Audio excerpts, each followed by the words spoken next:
the Maryland Robbins Center for the Performing Arts. My name is Bob Hickey. I'm the Executive Director. Thank you for coming out. It was a beautiful night. Hope you're enjoying the place. You could have paused if you want. You don't have to.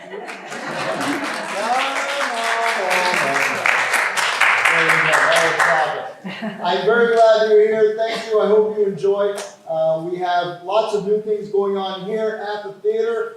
In fact, the theater itself is undergoing a bit of a renovation. Don Robin is such a big supporter of ours. We have brand new carpeting throughout the entire place. So thanks so much to Don and to everybody up at his organization, Robin Radical Kids, phenomenal people. They support us and all that we do so that we can bring things like this to you. Before we start, I have to go through some things. In the case of an emergency, please follow the white lines on the floor to your nearest emergency exits located in the front and the rear of the building. Also, there is no smoking in any public buildings in Massachusetts. That does include vaping. Don't do it. Other than that, please turn your cell phones to silent and let's enjoy. This is a very important night. The Rotary Club of Foxboro is a great community partner. We are so happy that they have taken our venue and made it their own as far as bringing this to you. Joe Gagnon has done such a wonderful job putting this together.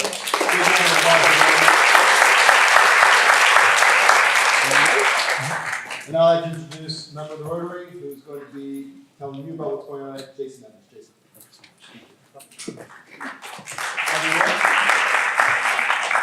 Thanks everyone for coming out tonight. I'll be one of the MCs along with Roxanne and Richard. We're both Foxboro Rotarians, and we're lucky to have 4 special guest speakers here with us tonight to lead the discussion on human trafficking for our summit. Our goals for tonight are to talk about human trafficking, raise awareness and education about the subject matter, talk about prevention, the impact on the community, and everyone's going to lead with some action items so we can help try to stop it as well. The general outline for tonight is each guest speaker is going to talk for 15 minutes, and then everyone in the crowd will have a chance to ask some questions. We're going to do like a short Q&A after each speaker, and at the very end of the night, we'll have another Q&A for the whole panel that you can address more questions to as well. And a few quick facts about human trafficking to kind of get things started here. Human trafficking is the 3rd largest international crime industry. Which is crazy. It's the fastest growing out of all the crime industries. And last year alone, $99 billion were made in human trafficking in 1 year alone. For our opening remarks tonight, we're honored to have local district governor of the Rotary Club, Phil Tennant. He's been a Rotarian for 31 years. He's here with his fiance and district administrator, Debbie Zukowski, tonight. And here's Bill.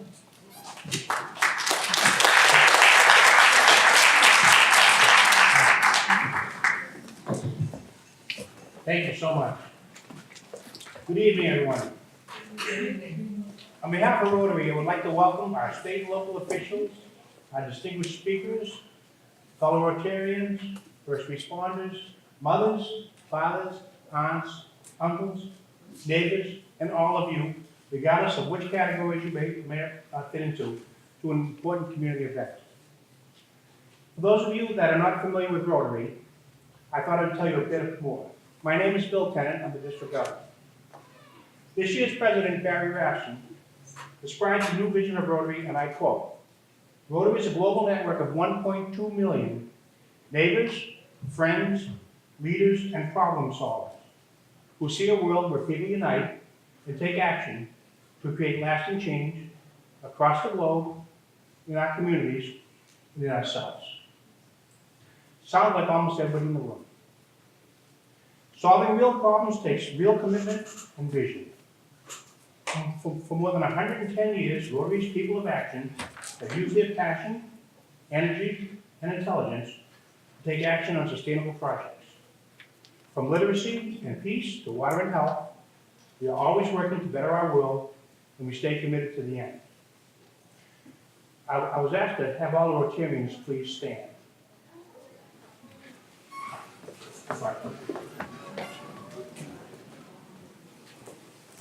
Thank you all for being here tonight.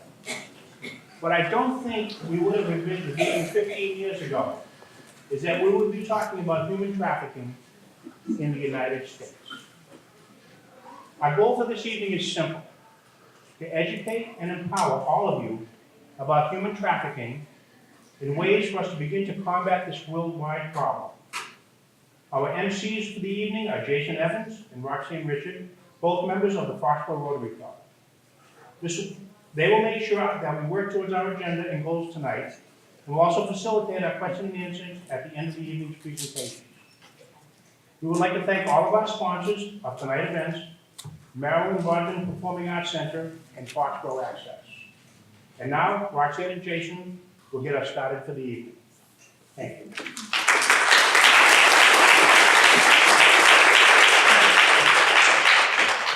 Thank you, everyone, and welcome.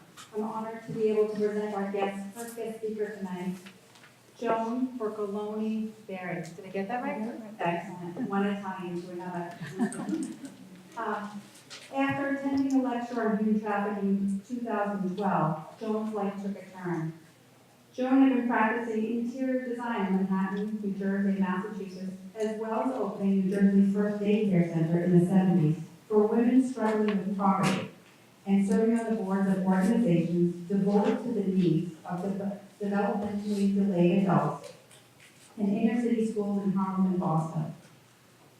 The talk Joan attended opened her eyes to ugly and pervasive reality of sex trafficking in this country, and she wanted to open the eyes of others. She became aware in 18 months of research that most people had no idea it was happening in their communities, no idea that young girls are coerced at ages 13 and 14, no idea that pimps are so clever at boyfriending girls before they send them out to have sex with 10 plus guys a night.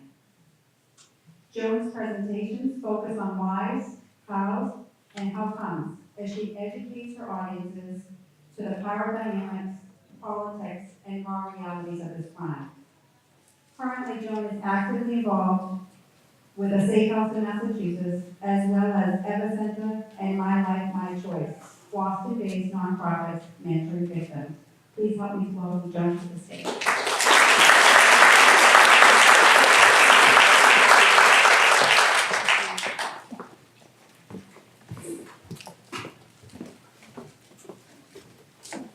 Thank you. Thank you. Yeah, I'm just thinking about this. Right. Can you hear me? No? Yes. Can you hear me? Yes. Okay. Yeah, still? Yes. Okay.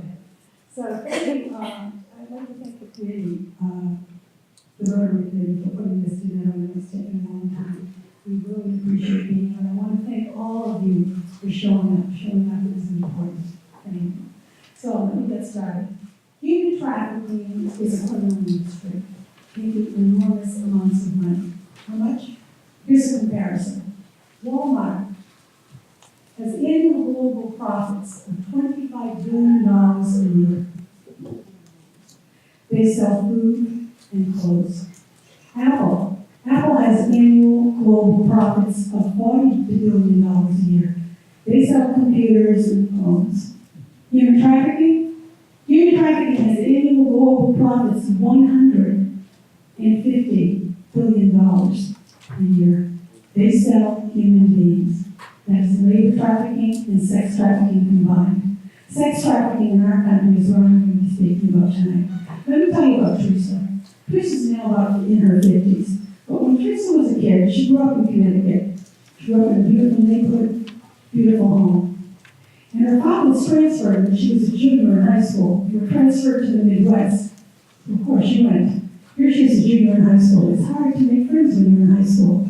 She finally meets a friend 3 months into her junior year, and they hang out together. One day he says to Teresa, "You want to come back to my house after school and we'll study shop?" She went home with him. She walks in his house. She meets his oldest brother, 27 years old. The brother offers her a soda. She takes it. What she didn't realize was that this soda was drugged. The next thing she remembered, she didn't feel good, and she was being driven someplace. She was being driven home. 3 days later, this older brother picks her up as she's walking home from school. She gets into his car, he flips her a stack of photos, and he says, "I'm going to show these to your parents, to your pastor, to your principal, to your two little brothers, to all your friends, or you can earn them back Photos were of her nude with many men. She said, I'll run them back. He said, okay, here's a phone. I'm going to give you this phone, and you're going to call you at least twice a week in the middle of the night. You're going to sneak out. You're going to come over to my house. There are going to be guys here. You're going to do what they ask you, Teresa. Don't get funny with me, because I will kill your dog. Well, just as we mentioned, he killed her dog.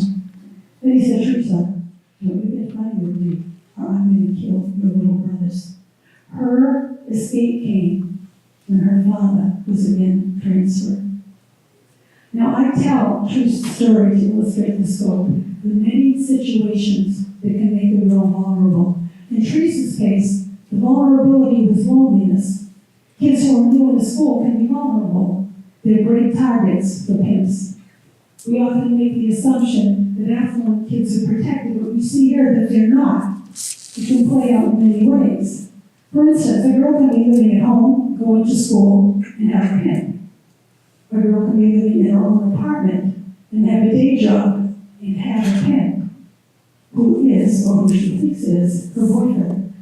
But the majority of situations, the ones that I'm going to be focusing on this evening, are of young women, young girls coming from poverty, dysfunction, and unloving environments where they witness and experience sexual and physical abuse. Many wind up in foster care, separated from siblings as they battle loneliness, confusion, and trauma. How do you counterpunch? You run away. Now you're homeless. How do you survive? You steal, as in food. You swap, as in sex. In our country, 1.5 million kids run away every year. For thousands of these kids, no one is looking for them, except maybe this one guy that we call a pimp. The pimp is a guy who looks for young, vulnerable girls, lures them in, and then sells them. A pimp can be a girl's parent or cousin, neighbor, or classmate, but in most cases, it's somebody she doesn't know. They're smart, clever, manipulative, very good looking. He can work alone or in highly organized businesses. He supplies escort services, strip clubs, conventions, bachelor parties, pornography businesses. He could have a history of sex assault, money laundering, false identity, and racketeering. Some pimps start out dealing drugs, but they soon come to realize that the penalties for drug dealing are high, and so sex trafficking becomes much more attractive. The penalties for sex trafficking are minor. He can make much more money with much less risk. All the pimp needs to make money is a girl, a young, vulnerable girl. Why young? That's what men want. They're more compliant, they're less diseased. So each pimp will use techniques that have worked for him as he looks for girls, and no one plays this better than him. He's going to go to a shopping mall, sporting event. He's going to hang out outside a group home or an AA meeting. He knows how to blend in. If he's in the suburbs, he looks suburban. If he's in the city, he looks city. And if he's just hanging out, he looks on his phone, where 56% of 10 to 17-year-olds give out personal information to people they do not know. The pimp can be in contact with 20 girls at a time with a simple line like, hey, you're cute. Hey, you're cute, might be all she needs to start a conversation. This conversation is the beginning of what is called boyfriending. It can last a few days, a few weeks, or a few months. Eventually, many of these girls will arrive at his apartment where the boyfriending continues until the day when he asks her to have sex with others. She resists. He gives her a little bit more time, but then his patience has run out. He's going to get rough. Hitting, punching, rape, gang rape. Very resistant, he might throw her in the closet or the trunk of a car for a day. In the end, her will is totally broken. The shock of it all leaves her utterly helpless. He's in charge. She's not going to run. To the pimp, this is business. It's all business It's only business. One girl, although most friends have more, but one girl who is with 5, 10, or 10 or more guys a night is going to earn the pimp $500, $1,000, $2,000 a day. Girls have quotas. They start at 3 in the afternoon. They come back at 3 in the morning. There are no days off. If she returns without making her quota, back out. No food, no sleep. To keep his girl or girls in line, he might brand her with a tattoo to show that she is his property. He might have her watch as he rapes or tortures another girl. But listen here, do as I say, or you're next. He might order a pregnancy termination, not always by sending her to a clinic. Although sometimes the girls are allowed to go full term and have the baby, which he sees as an additional tool for control. He keeps her confined and always accompanies her to public places. It is a violent and dirty game. She is now effectively brainwashed. Brainwashing is a slow surrendering to powerlessness. The pimp is violent, and yet he doles out occasional affection. It is this combination of abuse with affection that keeps these girls hostage. It creates a relationship in which the victim is afraid of the pimp, and yet grateful that he has allowed her to live. And now, she carries the stigma of being viewed negatively. The pimp constantly letting her know that she should be ashamed of herself. You're a whore. You're worthless. It's tough. One victim said, it's tough when your very survival depends on your abuser. Exit strategies? There aren't many exit strategies. This life that prostituted women live day in and day out, it's called just that. It's called the life. The perception that most of us have of the life is that you can stay or you can leave. Would she like to leave? Yes. But to get to yes, you risk being beat up, maimed, or killed. And you know people don't like you. They stare, or they ignore you. You try to come across like it doesn't bother you, but it does. So you put on this big attitude to hide your feelings. Gives you a sense of being alive. But in reality, she's ashamed. She blames herself. Even though she wakes up every day thinking it's a bad dream, she feels she needs the pimp to survive. It makes it hard to believe. This entire sex industry exists because of one person. We never talk about this person. We hardly ever think about this person. There's little to no curiosity about him. But this business of sex trafficking would not exist without his request. He is the sex buyer. We call him the John. Allowing men to buy women and children is saying it's okay for men to express their sexuality in any form at any time. Unfortunately, there is a wall of silence around sex buying, which contributes to it being looked at as normal, not only by those who buy sex, but by society in general. We have become culturally and socially numb to the reality of somebody actually renting another person's body for their personal pleasure. That is not to say that our society admires men who buy sex. It is to say, though, that there are these underlying beliefs that men have needs and that these needs may be legitimately fulfilled by purchasing sex. Boys will be boys. It's the oldest profession. These rationalizations have informed how we regard prostitution. Our culture has been hardwired to think of prostitution as a woman's problem, thus effectively educating all of us to think of the prostitute as the bad actor here. They are to blame. Fortunately, all men do not buy sex. In fact, all men do not engage in pornography or go to strip clubs or attend parties where women are rented for the evening or tolerate the demeaning name-calling of prostituted women.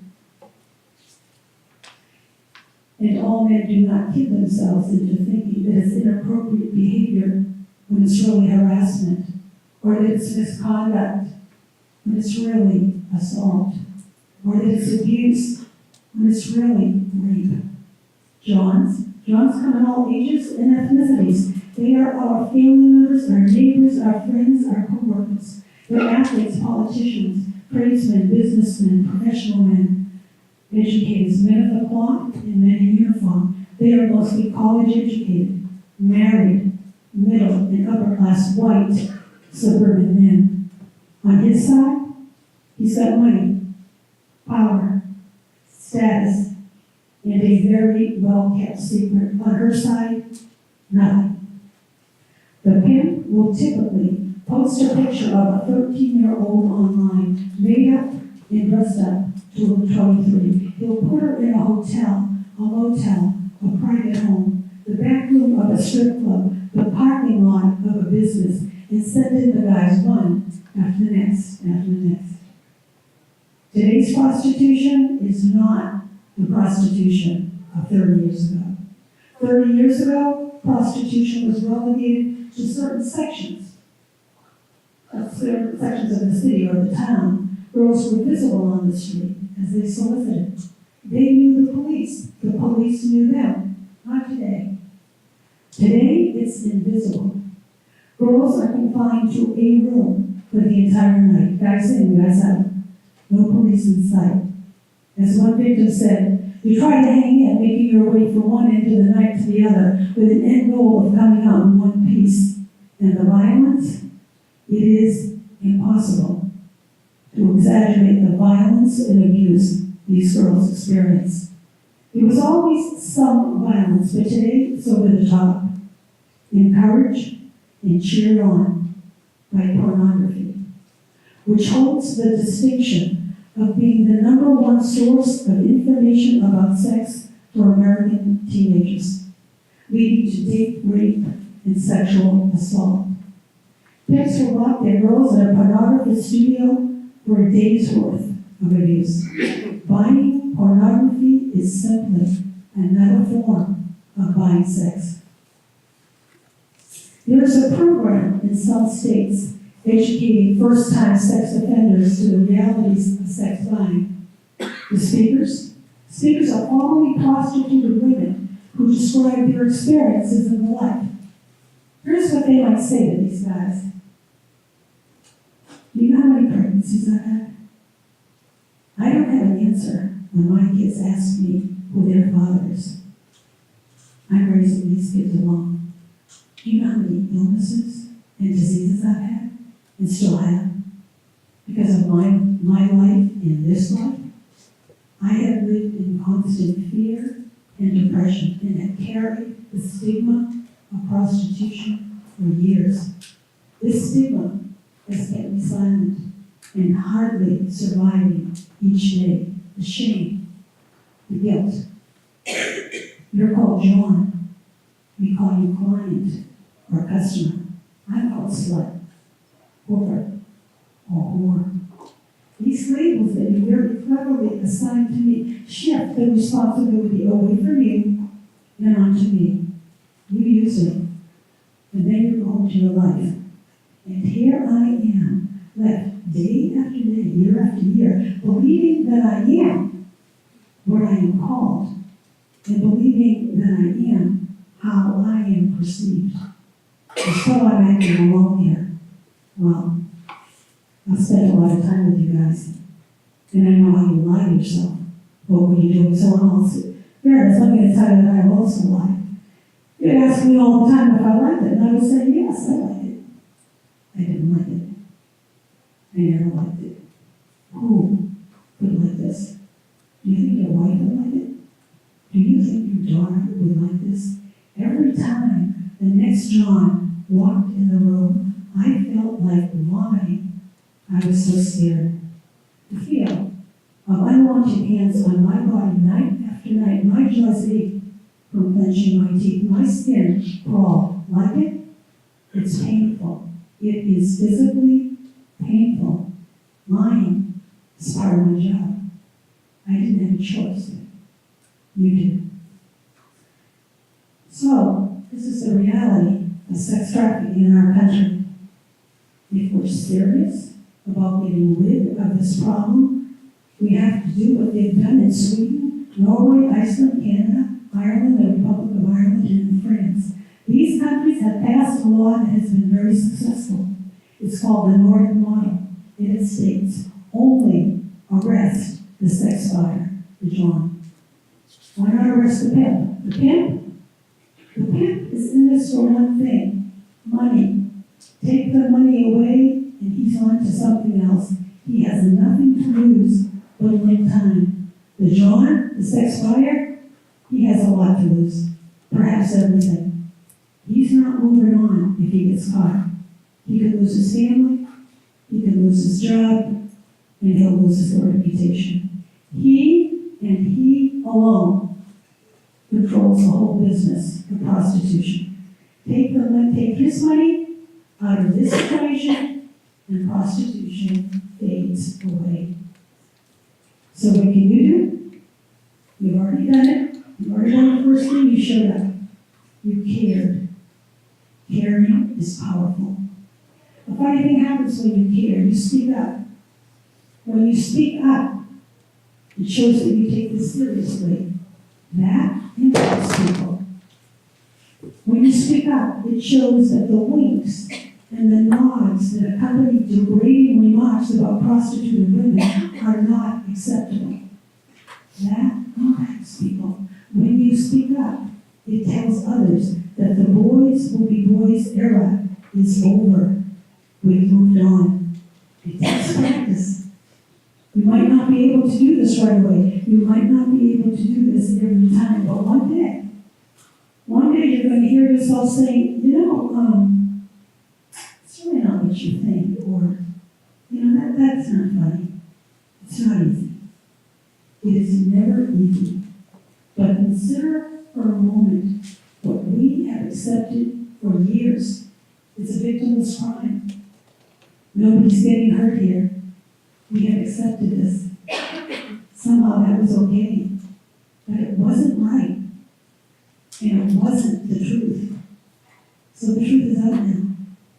It's on our side. So let's use it in being the voice for those victims who don't have a voice. Thank you.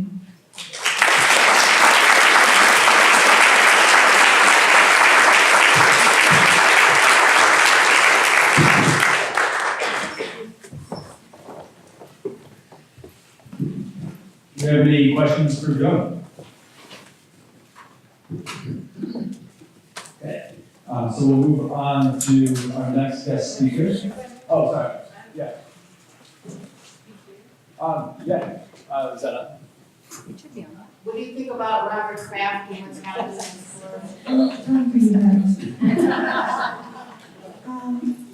I think that's been a good thing for the trafficking law, because it's put a spotlight on something that it goes on every place. I think it does go on. People for the first time have really started to look at it seriously, and so that's a great thing. I commend the law enforcement down there who put this one-year project, who worked on this. I mean, that you have to have resources to work on these things. And you have to have education, you have to have training. Without any of that, you're not going to get these things done. And it was obvious to me that they had that behind them. So I applaud the sheriff there who did that.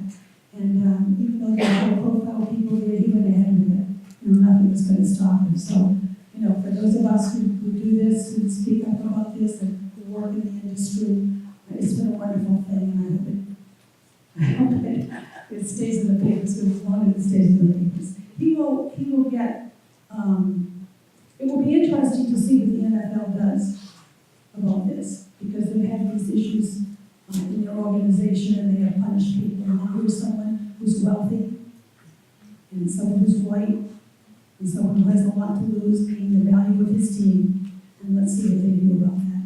I think they don't do anything harsh. I think we're going to be pretty upset. Thanks for the question.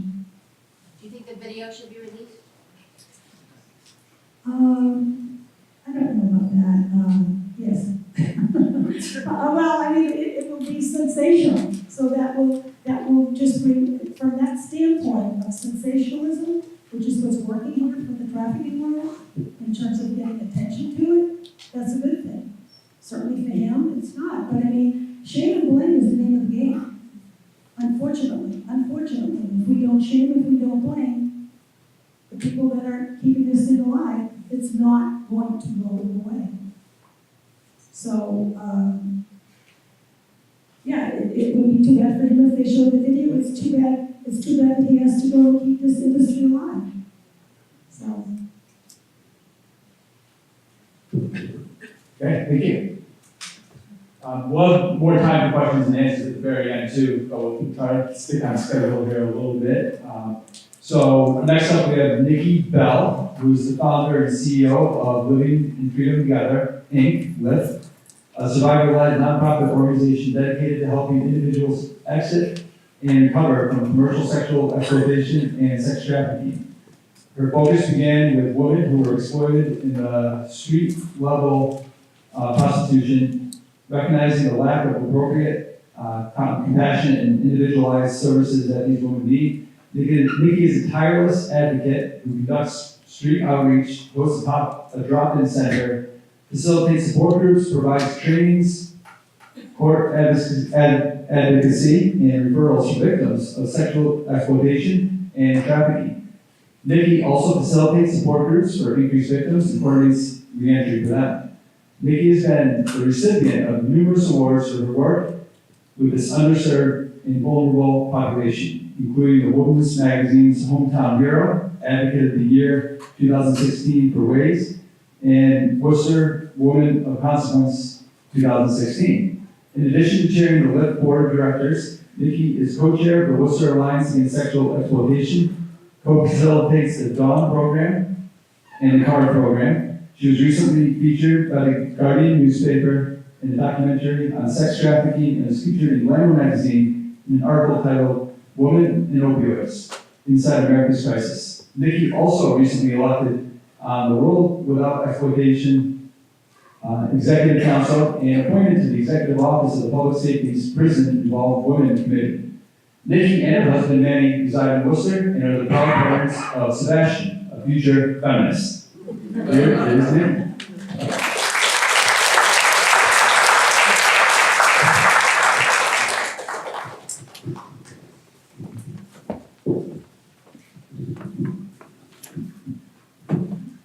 Hi, everyone. So, good evening. So I didn't prepare lengthy talk here. I was only supposed to have 5 minutes until my friend Pi advocated to get in 15. And, fortunately for you, my best material comes when I'm thrown on the spot. So I am the Chief Executive Officer of an organization in Worcester called Living in Freedom Together. We call it LIFT. And as I said, we're a survivor-led nonprofit organization, and we provide resources, advocacy, and support to empower individuals to exit the commercial sex industry.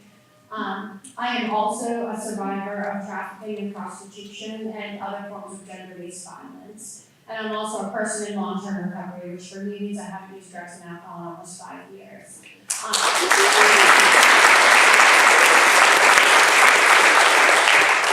The reason I even add that last part in is because there is significant overlap between what is going on with the opiate crisis today and the commercial sex industry.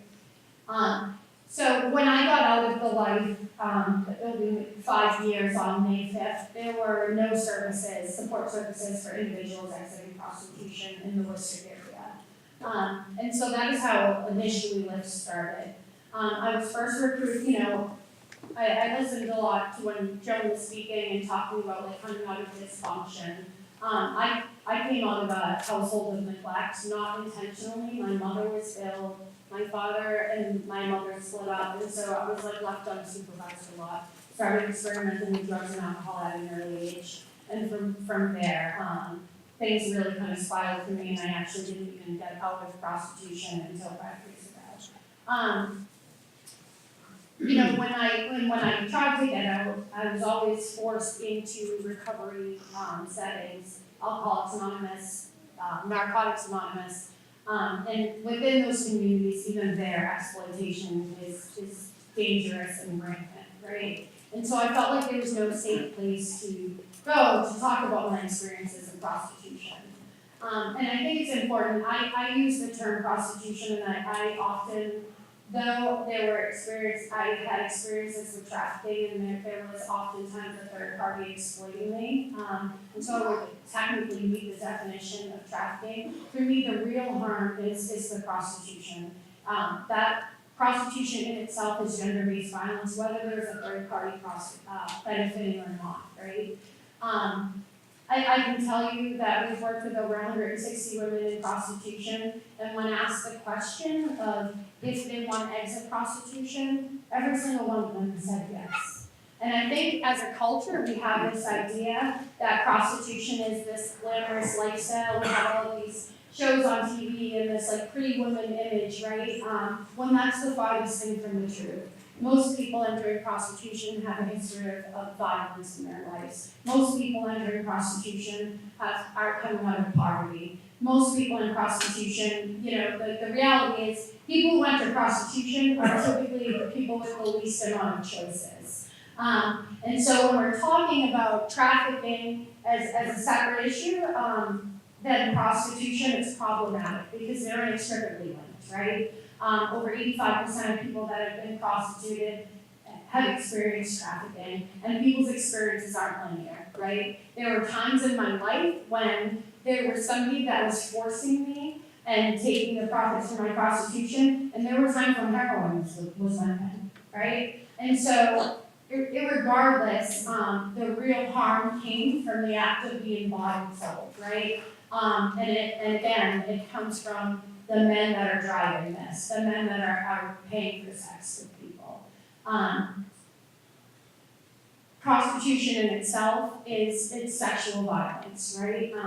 If you have to pay somebody to have sex with you, you very clearly don't want to be doing it, right? Unwanted sex is great because you throw someone $40 or $100 or whatever that price is that you determine is appropriate for the person that you just paid to assault, doesn't negate any of the harm that they just caused. So I digress. So when I got out of the light 5 years ago, there was no support services. And so initially that is how my organization started. We started as a support group for people that were involved in prostitution, people that were 20 years out of the life, people that were still in the life, just coming together to support each other.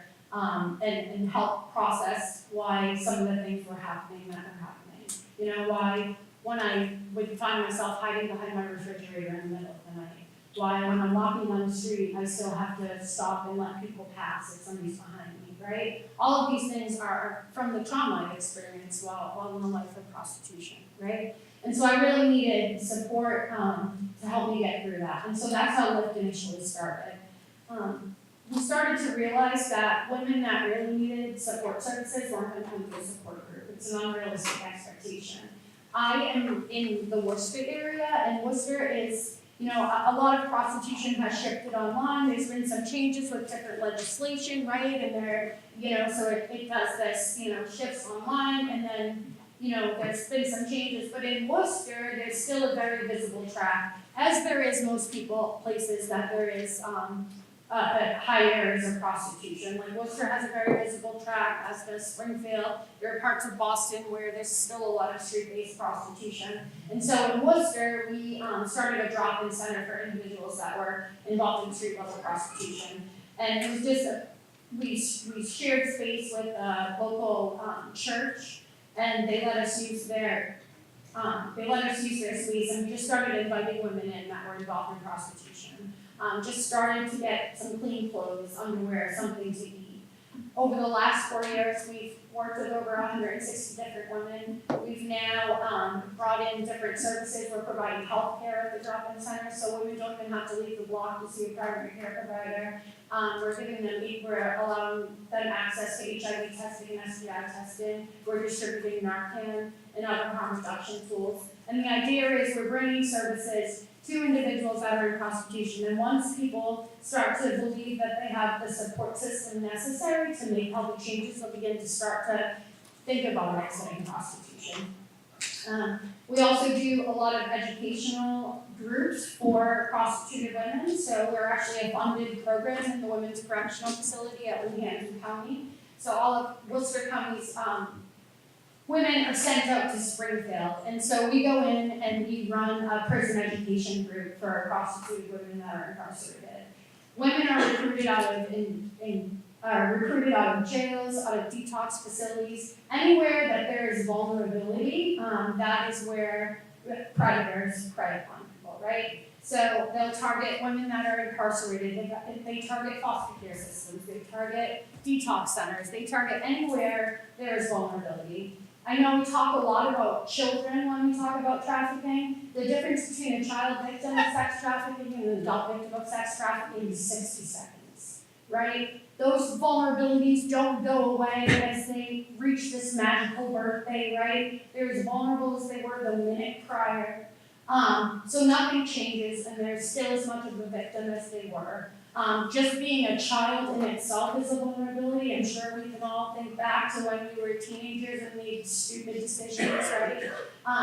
So, people prey upon kids that cannot see a trafficker's end game, essentially, right? And so they'll target them through romantic gifts and boyfriending them, as Joan talked about. I think also we have this idea as a culture that trafficking looks like the movie Taken, right?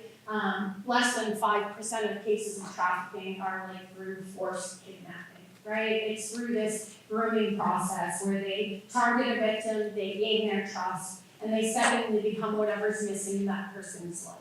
Whether that's love, whether that's attention, whether that's a father figure, whatever that may be, that traffickers are inept at becoming, spotting what's missing in somebody's life and becoming that. Lyft currently, like I said, we operate the drop-in center, and we actually just received funding to open the first substance use program for prostituted women in our country. So we believe that we need to offer people a way out of prostitution, and the way that we do that is by providing job training and education, sexual violence counseling, substance use treatment. So we are in the process of opening Jana's house. And Jana's house is named after a prostituted woman that was a friend of mine that was in the life with me and was released from incarceration into the hands of a sex buyer and didn't live through the night. She was found dead in an overdose. And so the idea is that we will take women from incarceration, we will take women from detoxes, from mental health institutions, and we will give them the life skills and the job skills that they need to exit prostitution. We also at Lyft believe in the equality model or Nordic model, like Joan was talking about. And the Nordic model has multiple facets to it, right? So it's targeting the demand for commercial sex, so going after the men that pay who drive all of this, right? It is also public awareness campaigns and education for community members. Because in Norway, one of the beautiful things is they all view prostitution as gender-based violence anyways, right? So it's not such a far reach for law enforcement to go after men that favor sex. In America, we view things very differently. As she said, the world's oldest profession. It's actually the world's oldest oppression, right? Women aren't voluntarily entering prostitution because it's a great career option. Also, the other piece of that is offering exit services for people. So giving them the skills that they need to exit prostitution.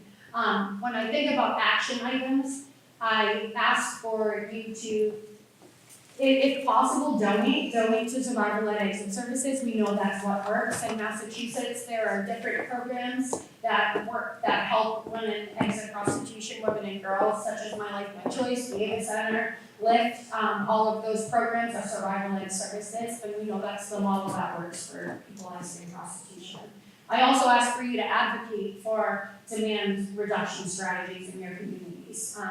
Pimps wouldn't be selling girls if Johns weren't buying them, right? You don't open a shoe shine shop on the beach, right? We're not going to stand on the corner if nobody's coming to pay for sex, right? And also, again, awareness, talking about this with people, and helping people to understand that this isn't, no little girl's dream is to grow up and become a prostitute, right? And helping people understand that people get into prostitution because they don't have any other choices. That's all I have for you guys.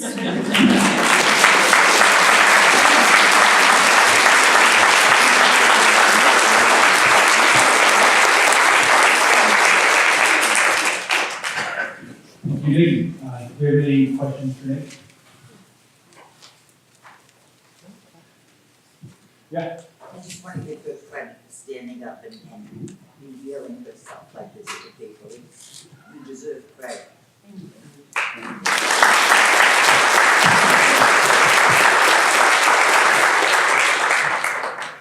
First and foremost, for your bravery in sharing your story. Wanted to ask, what was the most helpful healing tool to you as in the exiting process? Was it like a mentorship, or what was helpful, I guess, the most? Just curious to hear that. So I often speak, when I started going into a recovery center, and the program director there was a woman that had also survived prostitution. And for me, it was like having somebody, another human being, look at me like I had value in this world apart from my body, right? And that I had value and I had something I could contribute to this world. And for me, that was super important. And also trauma therapy. I think for a long time, like I went, through these cycles of like incarceration, arrest, release, substance use, and I never ever addressed the trauma that I had experienced, right? And so for me, I think that was the biggest piece. So for me, it was EDMR was super helpful for me. Everybody's different, but for me, and for actually a lot of prostituted women, that is a form of trauma therapy that's super helpful. Thank you. Any other questions? Okay, we'll have more time at the end as well, so you can think of more. So next up this evening, we have Captain Downsboro. She is a 26-year veteran with the Massachusetts State Police. She's currently the commander of the high-risk victim, a statewide unit dedicated to investigations of human trafficking with an emphasis on commercial sexual exploitation of children and youth. Since graduating the Massachusetts State Police Academy in 1992, she has spent most of her career assigned to the Detective Division of the State Police. Her assignments have included the Massachusetts Attorney General's Office, the Essex County District Attorney's Office, and the Middlesex District Attorney's Office. While assigned to these venues, her primary areas of responsibility included investigating unattended deaths, homicides, crimes of rape, child abuse, and child exploitation. Captain Downsboro has served on the Governor's Commission of Sexual and Domestic Violence under 3 separate administrations and currently sits on the subcommittee regarding child sex trafficking. In addition, she was a primary author and coordinator of the creation of the Law Enforcement Guidelines for Adult Sexual Assault Investigations and facilitated the revision of the Domestic Violence Guidelines for law enforcement. Captain Downsboro served on the Massachusetts Attorney General's Human Trafficking Task Force, a policy-driven think tank created to make recommendations on implementation of the Massachusetts Human Trafficking Statute. She also served on the board of directors of the Massachusetts Child's Alliance for over 5 years. We're not done. More recently, in January of 2017, she was appointed to serve on the National Advisory Committee on Child and Youth Sex Trafficking. This 21-person commission was created to advise the Attorney General and Congress regarding best practices in responding to child and youth sex trafficking. Captain Downsboro is a primary instructor for the local and state police academies, and we're very honored to have her here tonight.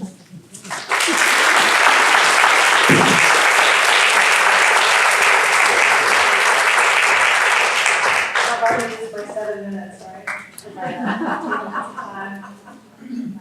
First of all, I apologize, the light's super bright. I like to walk around, so I'm probably not going to stand right there. I've never really been on the stage like this. It's exciting. Thank you so much for having me. I always love coming to these events because for me, this is where it all starts. So I'll talk a little bit more about that. I've been doing work in this area for about almost 13, 14 years before it was a thing. Now it's a thing, and I'm super glad it's a thing because we need it to be a thing.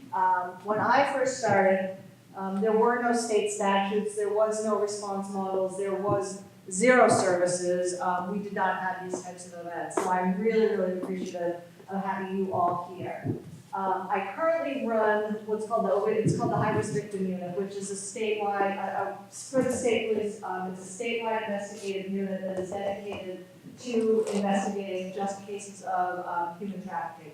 Our focus is predominantly sex trafficking with an emphasis on youth, but not so much kids. And I'll tell you the difference between the kids in a minute. Right now, there's myself and I have 3 troopers assigned to me for the state. So although it's an important issue, I think that it's clearly still under-sourced, and that's one of the things that we face, I think, across the board on this area. There's a lot of increased awareness and desire to do more, but it takes time to build the resources and connect the dots. So I will tell you that to date, we have had cases in every county across the Commonwealth. So this is not something that just happens, in Boston or Springfield or Worcester. It happens everywhere.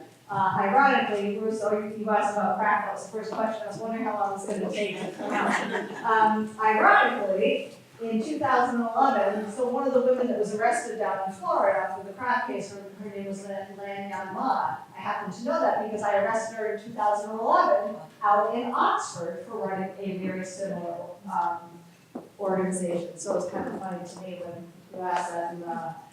So in 2011, in Little Sleepy Oxford, which is a small town outside of Worcester, it's like a one-horse pony town, right? They had a nation massage rifle going on. So any event, it's kind of interesting. So one of the things I want to explain a little bit about, since I'm the cop in the room, is the statute. Massachusetts was one of the last states in the country to get a human trafficking statute. It was actually authored in 2011. It wasn't penned until the end of 2011. So it's very, very new for any lawyers or anyone in the room that deals with the court system. 2012 statutes are very new statute. We are still at the place where law enforcement doesn't even know that we necessarily have a state statute. Prior to that, up until about 2000, I think it was 2000 was the first federal statute. Between 2002 and 2006, there were some states that were coming on board. Actually, Florida is one of the primary states that was more advanced. But between 2006 and 2012 is when most of the state statutes across the country were established. So it's still very, very new for these systems to start to look at this. I started doing this work when there were no state statutes. The federal statute, and this is an area that people get confused, it requires forced fraud or coercion to effectively to charge what we're calling the PIP, the seller, if you will. In the Commonwealth, there is no requirement for forced fraud or coercion. So it's a very, very broad statute, and I think a lot of people mistake that. So for example, when Nikki was talking, or the stories that I have dealt with, and that most of the women and girls that I deal with, it isn't a physical restraint. It is not that woman chained to the radiator or held captive. It's the emotional ties. It's the emotional controls.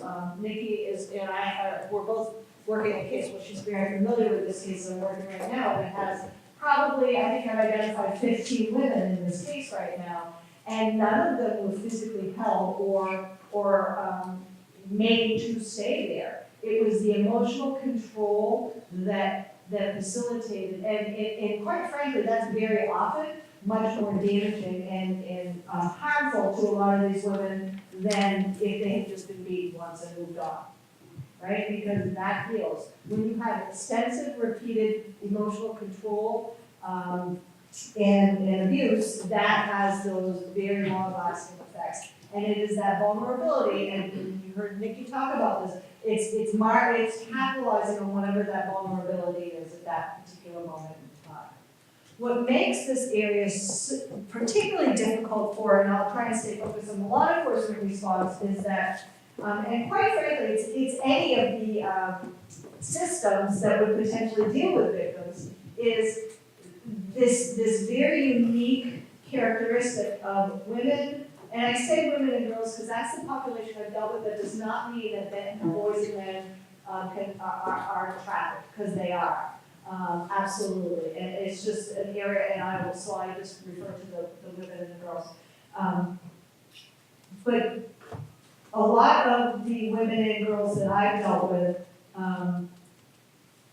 have that vulnerability, okay? And it is that vulnerability which makes them particularly susceptible to being exploited at any given time. The piece I really want to focus on though has to do with the view of themselves not as a victim, okay? So in any one of these systems, I don't care, if you're a doctor, right? What happens? A patient comes in and says, my stomach's bothering me. The doctor then pulls out information, right, about what your ailment is, what your symptoms are, so they can understand how to better treat you. No different. When we have victims that don't self-identify as a victim, whether it's going to the ER, or going to see a mental health person, or going to a police officer, we don't know how to respond if that particular person isn't going to one, be willing to, or be in a position to communicate what's been going on. So what I mean is, if you get robbed, right, or you are breaking and entering, you get home and you find your back door open, and someone's gone through your house and rifled through and they've stolen jewelry. What are you gonna do? You're gonna pick up the phone and call 911, right? Theoretically. And the police should come and they should say, okay, tell me what happened. You're gonna say, well, I got home at 5:30. I walked in, my back door was open. This and this and this are missing. As a police officer, all those things give me what? A roadmap on where to go with my investigation. I can go, okay, the person made entry in the back door. I'm gonna get fingerprints from that door. This jewelry's missing. Okay, I'm gonna maybe put that out to pawn shops. I'm going to look at the cameras in the neighborhood and see if there's anything suspicious. All the information I get from my victim right then is going to be my roadmap for my investigation. Just like a doctor, right, or just like a mental health person or an ER nurse. Without that information, the systems, the people that are trying to respond don't know where to go. So one of the biggest challenges for police is having that initial report. And this is where I've always said that these cases really need to be discovered because they will not often be disclosed by the victims in these cases. So that's where you all become so important. Because that doesn't mean it doesn't mean the victims won't communicate what's been going on, but they have to, those communications and that information has to be obtained by someone that understands the issues, that can provide some services, that can speak to them, and meet them where they're at. So for us as systems to be able to better respond, we need all of you out there because these cases will have to be discovered, not disclosed. So if you're an ER nurse, knowing what to look for, knowing where to go with this, if you're a school resource officer, having the insight to say, geez, that girl has been absent, every Thursday, Friday for the last 3 months, and she's coming to school every Monday with new shoes and 3 cell phones and looks all, kind of older than she should be looking. What's going on? It's having people in the community start to recognize some of these signs, connect the dots, and then take the time to either inquire or call someone in that can make those inquiries. And that's why it becomes super, super important to have these events. Does that make sense? So it's the vulnerability, it's having the willingness to speak up, and I think that's been talked about a lot tonight.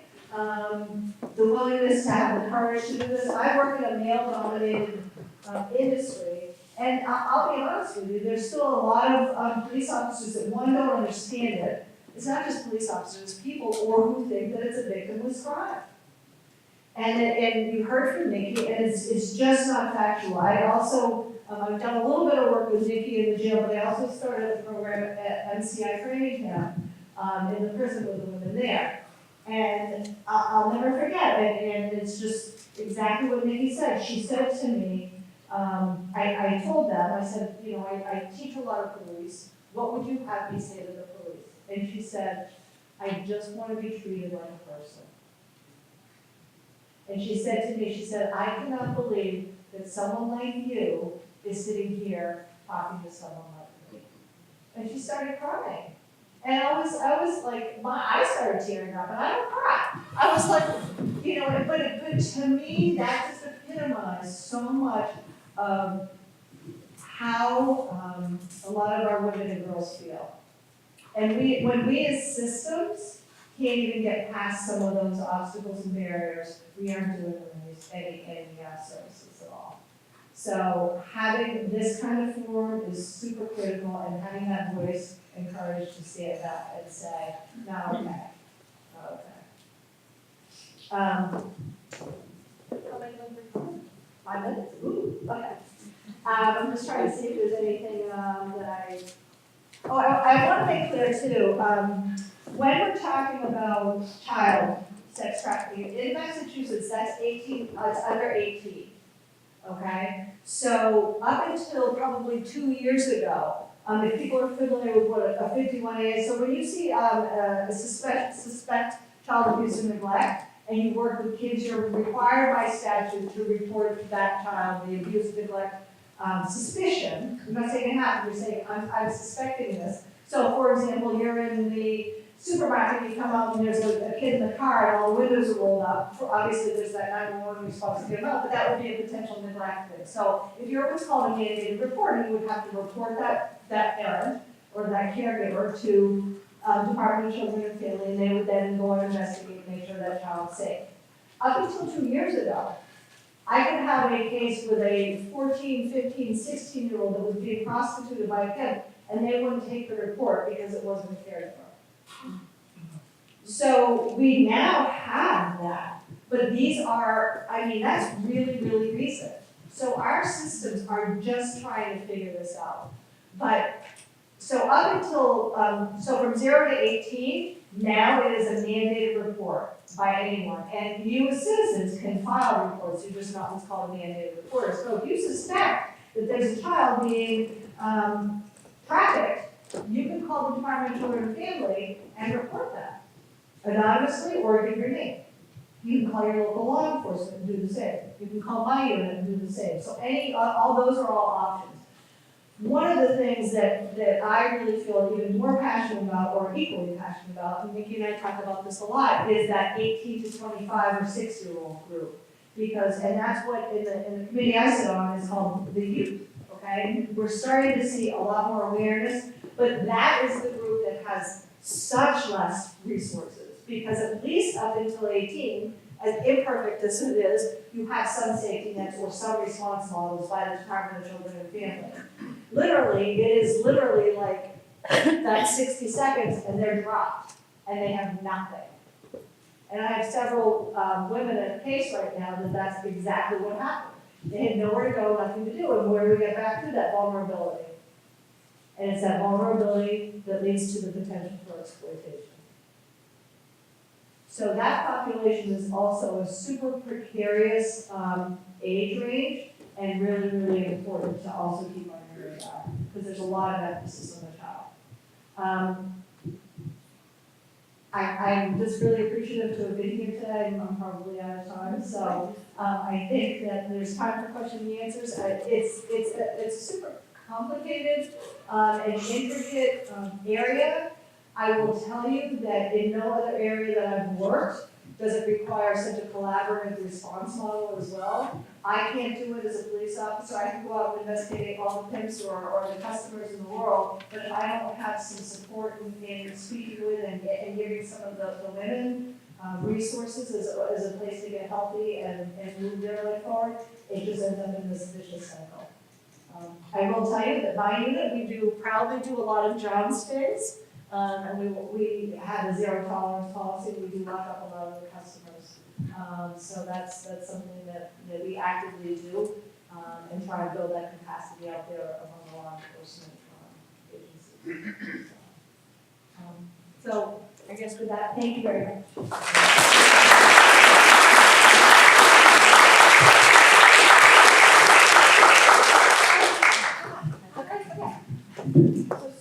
So I have a quick video I just want to show everyone.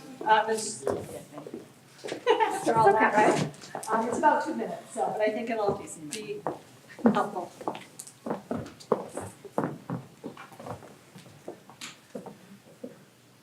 Volume, can you start it over? Yeah.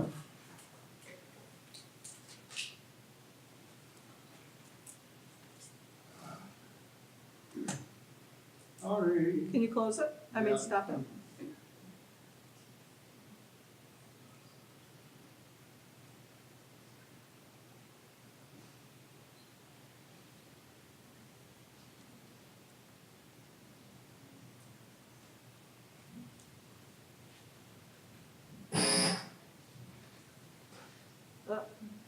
No.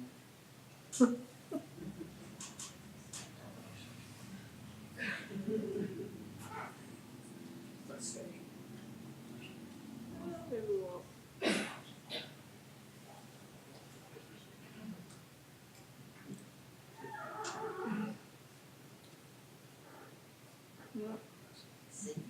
Alright. We can just move on. Okay, I think we're gonna.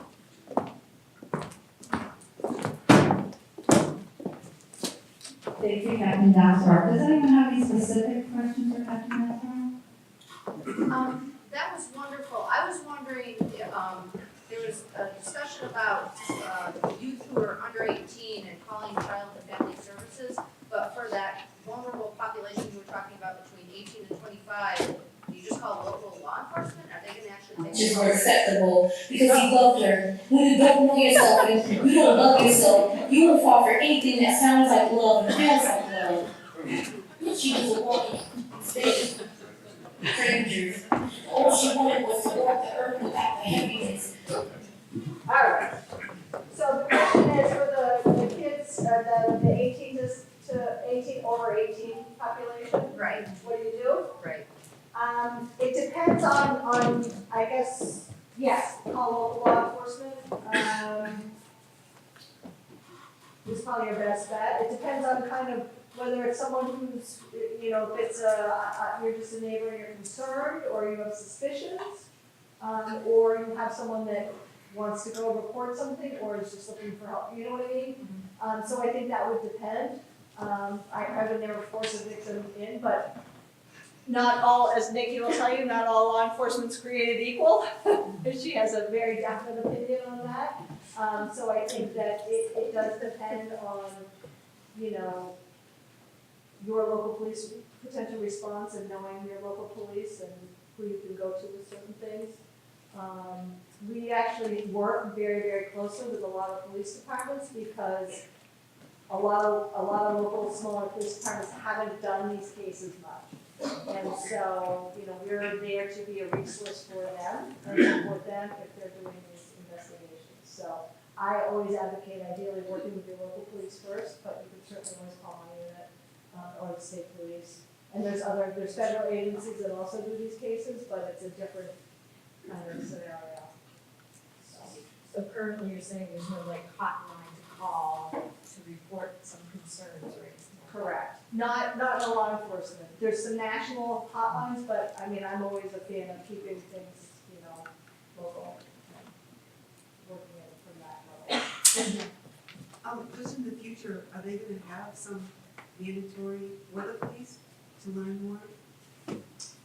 So yes, I work with the MPCC, which is the Massachusetts Criminal Justice Training Council, and they have just put together a curriculum. All the recruits at the state police get it. I actually just finished, I'm super excited about it, an online academy.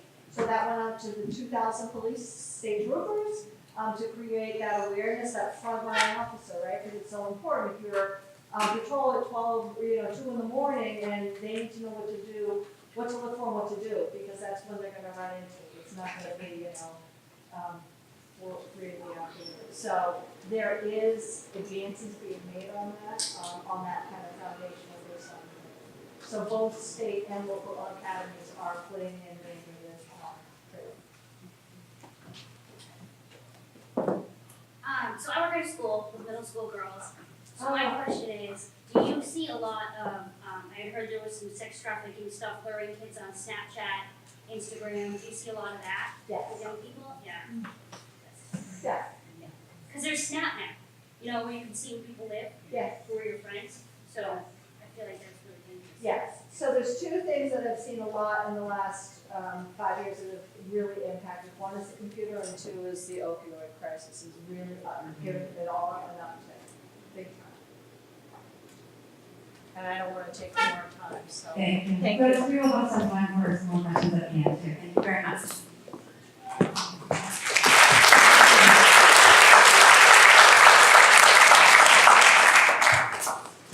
Our final speaker this evening is Sister Margaret Ann Meyer. She's been a nun with the Medical Missionaries of Mary since 1956. She spent 30 years in Africa, including Uganda, Tanzania, and Nigeria. She graduated from the University of Dublin as a medical doctor and was quickly sent to Africa. She was in Uganda during the Civil War and saw the difficulties of the people inflicted by the then dictators. She worked as a doctor for 12 years in Tanzania in a very poor rural village where they relied upon the small paper campaigns to receive medical supplies and help from specialists. She then spent several years working to eradicate leprosy in Nigeria. Since returning to the U.S. in 2002, she has immersed herself in the issues surrounding human trafficking. She was part of an organization for 4 years in Manhattan called the Committee to Stop Human Trafficking in Persons, and is now part of the Leadership Conference of Women's Religious Boston Unit Anti-Trafficking Coalition.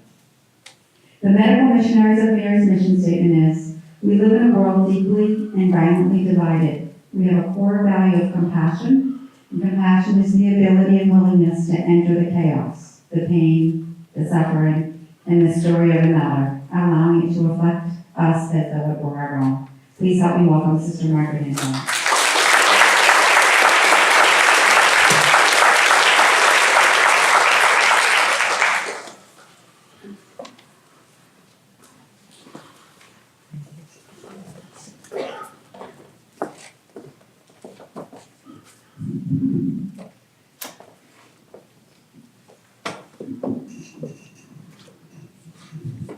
Thank you very much for inviting me here to talk about the global situation of human trafficking. It is a tremendous task because every country in the world is affected by this heinous crime, and where does one begin?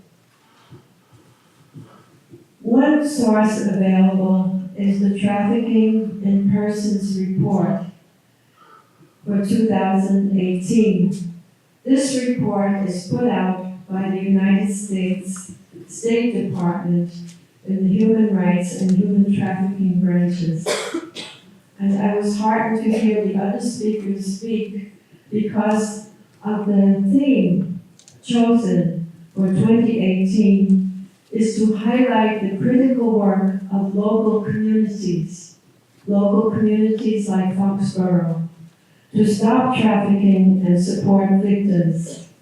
Local communities are the most affected by this abhorrent crime and are also the first line of defense against human trafficking.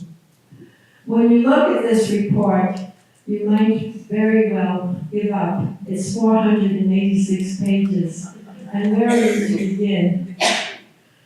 Because of being a medical missionary of Mary and heard about our core values and compassion, and really entering into what goes on with these people who are suffering so much, I chose 3 countries where our sisters work: Nigeria, Brazil, and Kenya, and also India, because I have some experience I worked there for about 9 weeks with Caritas Internationalis, and I've heard a lot of reports of forced labor, especially with children. So I'm just going to concentrate on those 3 countries. And to read the report, they give you a page of how to get out the salient points and explain the 3 tiers of the 186 countries involved. Tier 1 meets the minimum requirements of the Trafficking Victims Protection Act. Tier 2, they don't meet the minimum requirements but are making sufficient efforts to do so. And Tier 3, they don't meet the requirements and they're not making any efforts. And there are 4 countries that are just loosely put, like Somalia, Libya, and Yemen, that they don't have governments that don't speak, so they're in a different category. Brazil is a source, transit, and destination country for men, women, and children subjected to sex trafficking within the country. And also they have tourism for the children in sex trafficking. And you've probably heard about Venezuela and all the migrants that are coming. These are very vulnerable women, men, children, and a lot of them are taken for trafficking. I'd like to tell you a story of one of our sisters told me about Concepta. She was a woman who tried to get out of the life of prostitution and was making great progress when her sister, who was living in Spain and in the tourism industry, invited her to go over to Spain. She said there were a lot of good jobs there. When Concepta went to Spain, her sister had her put into prostitution again. And nothing was heard until about a year later when Concepta died in a traffic accident, but no details. And about a year and a half later, the husband, the brother-in-law, came and were looking for more Brazilian girls to take into the tourism industry. And that's, when you hear these stories, it's a lot of these women are looking for better paying jobs and their relatives lure them into it. And it's very disheartening. In Nigeria, I first heard of our sisters working for against human trafficking around the late 90s. And Italy was a source of the destination of where they went. And one of our sisters was working closely with Italian sisters trying to get them back into Nigeria. And we set up computer labs for the young women to have jobs, that they wouldn't have to go abroad. But there is an article called BuzzFeeds that talked about this place, Benin City, where we have our computer classes, that many young men were looking for jobs in Europe, but they had to go through the Sahara Desert, through Niger, the country Niger, and it would often be over 2,000 kilometers in the heat. And one story is from BuzzFeeds, I think you have all these listed, these sources, that says that he took a 10-day journey from Nigeria, and when he got there, he was sold for $400. Evidently, the Nigerians are much blacker than the Libyans. So when he was in the streets, if he ran away, he would get beaten up and then taken and sold again. Now, this slavery was reported on CNN, but the Libyan government said it was fake news and that it wasn't true.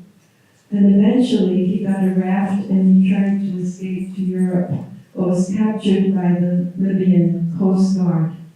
And the International Organization for Migration found them, and eventually they got him back to Nigeria. So that was a good ending in that one. But the International Organization for Migration said that there are about 3,000 people have died in this Mediterranean, bringing that total. And 26, in 1 month, 26 Nigerian women were found drowned. Of the tens of thousands of the women who go to Italy, 80% of them are from Nigeria, and if they're not involved in the sex trafficking, they will be. It's just, they know these statistics.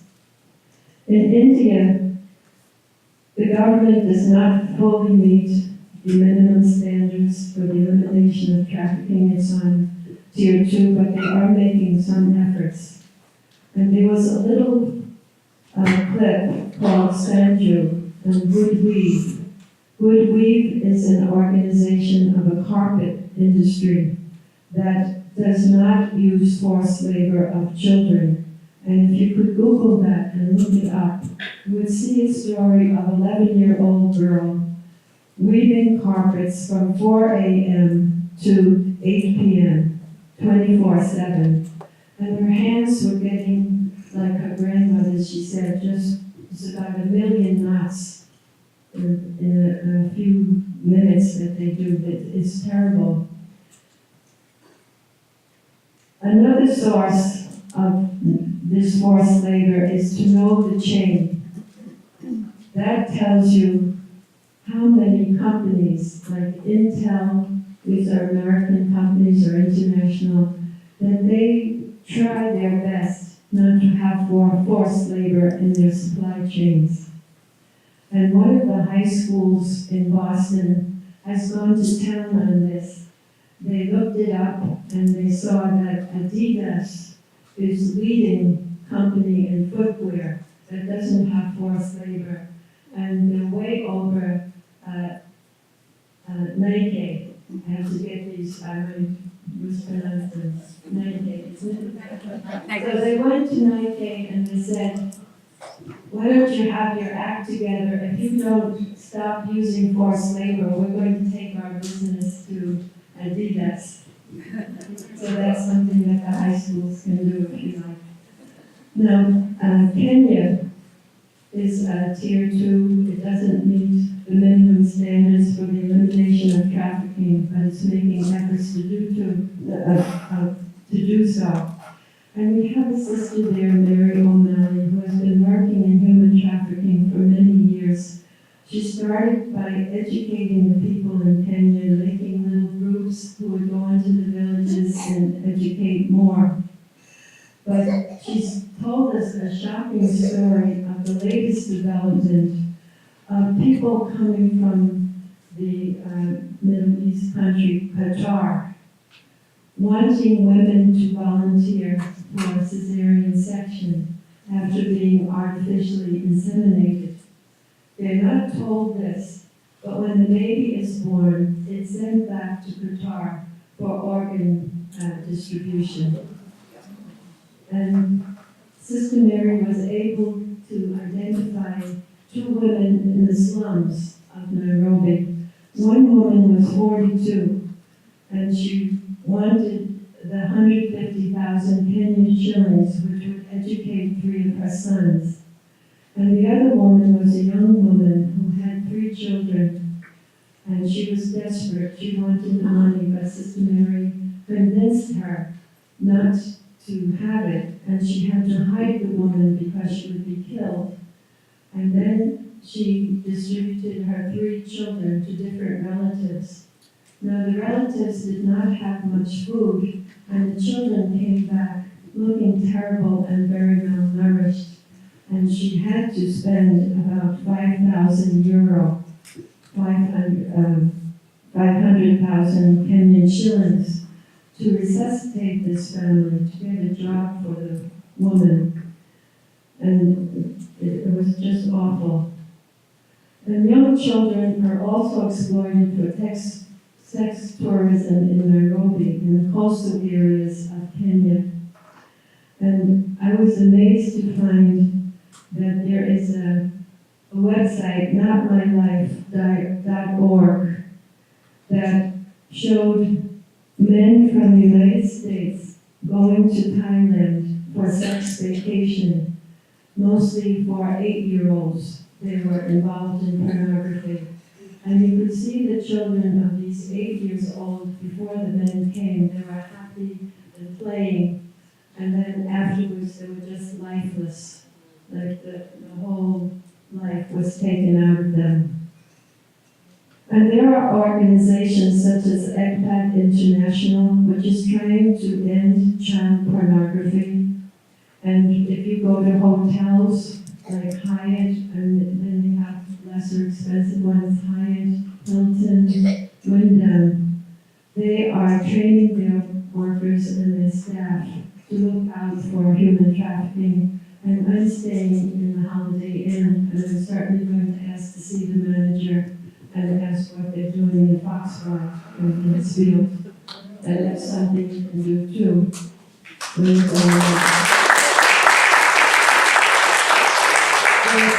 I'd like to tell you a story about how I started, getting on this. I was seeing things fall into place, but in a committee to stop human trafficking, we got little red hats with our initials on it, and I wore it on an American Airlines flight. And I asked the flight attendant what she was doing about human trafficking. And she said, we're not doing anything, but if you would write, maybe we'd be trained. So I wrote to the CEO, Douglas Parker, and my brother was a retiree from American. He said, don't get me fired. So I said, I won't mention your name. So I got back a letter, welcome aboard, fly American and see the world. And I had said in the letter they were just being merged with, which is, I think it's US Airways. I said you'd be able to look at so many stops, be able to do so much for human trafficking, and people would feel safe right in your airlines. Anyway, nothing happened until the next year my sister was visiting my uncle in Miami by American Airlines. And who did she sit next to but the chief flight attendant who was training all the American Airlines flight attendants. And I said, thank you, Jared, to my sister, thank you, God, because I would never have known it. Then a few years later, my brother sent me, he got the inside news of American Airlines, that 2 young women were saved by a ticket counter officer who noticed that they were very nervous. They didn't have their boarding passes, somebody else, and they didn't know where they were going. So he phoned Homeland Security, and he rescued the girls. So I took out my old letter off the computer, and I wrote to Douglas Parker, and I said, I'm going to ask him to sign the code. That's a promise that they will do everything in their power to stop child trafficking and pornography. So I said, I better check to see did he sign the code, and I looked on the internet and he had signed it. So I congratulated him for doing that. No, I didn't hear anything, but it doesn't matter. You just make a little bit effort, and there's another site, Talitha-Kum, Little Girl Arise. It's 96 countries of religious sisters who are trying to do something in their own countries. And one Nigerian sister said, don't think that you are a drop in the ocean. Think that you are an ocean of many drops. So I would like you to be an ocean of many drops.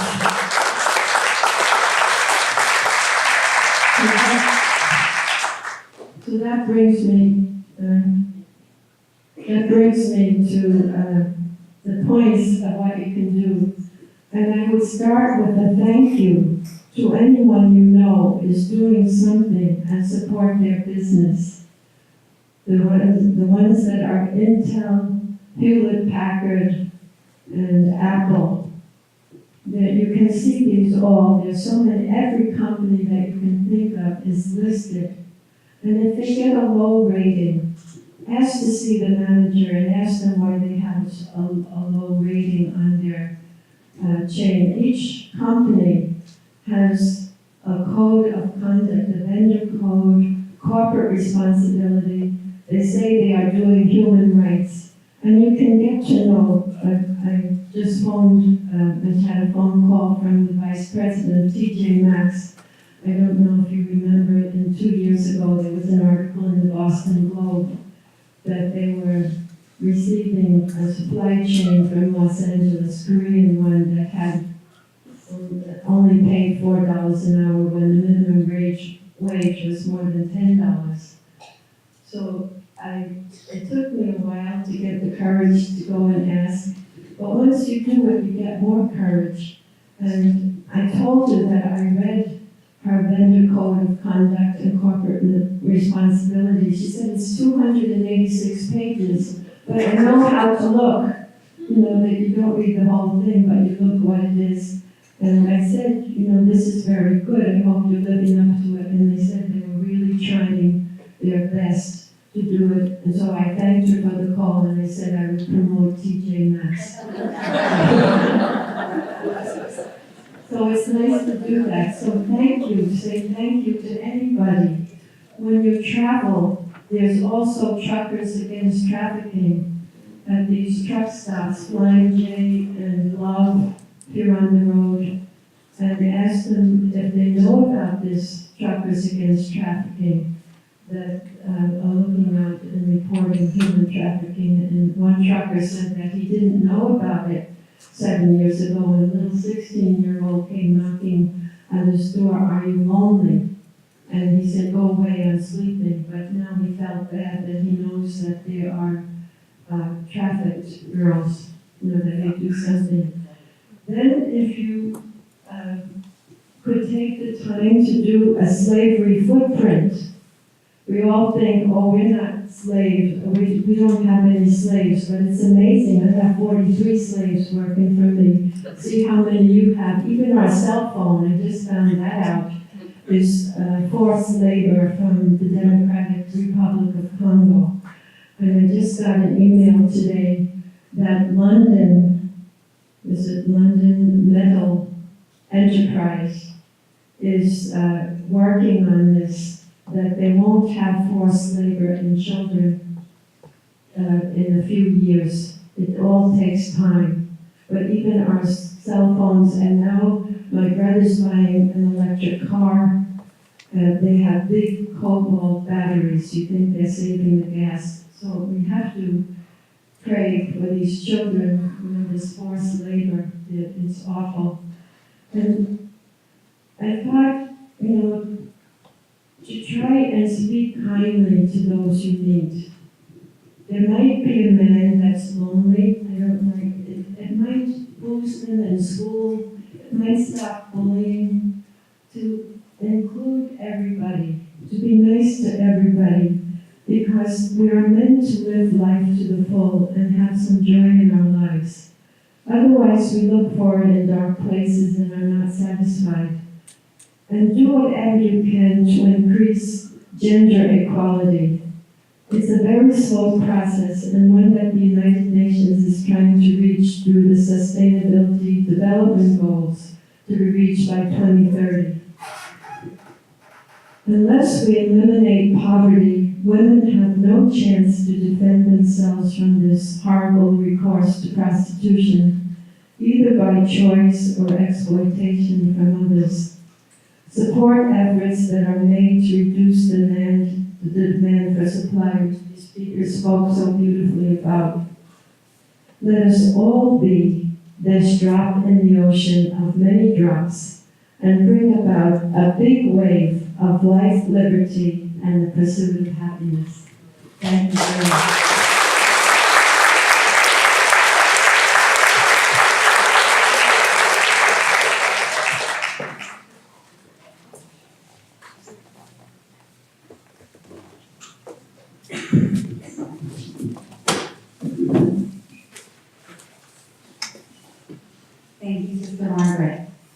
I will open it up to some general questions if people have any.